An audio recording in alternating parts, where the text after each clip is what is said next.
নমস্কাৰ সকলোলৈকে মোৰ প্ৰথমটো মিনি ব্লগলৈ আপোনালোকক স্বাগতম জনাইছোঁ।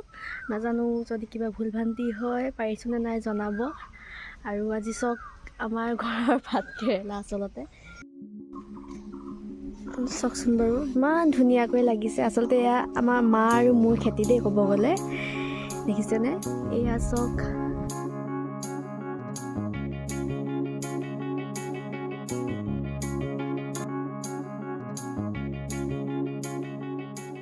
আমি থকা পৰিৱেশটো আপোনালোকক এবাৰ দেখাবলৈ বিচাৰিছোঁ, কাৰণ আমাৰ ইয়াত সকলো সোণাৰু কৃষ্ণচূড়া, আম, কঁঠাল, জাম সকলো পোৱা যায়। সেইটো কাৰণে আপোনালোকক অলপ দেখাবলৈ ট্ৰাই কৰিছোঁ।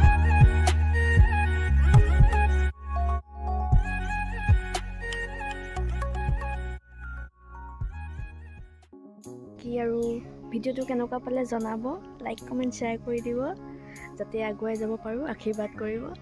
Bye bye.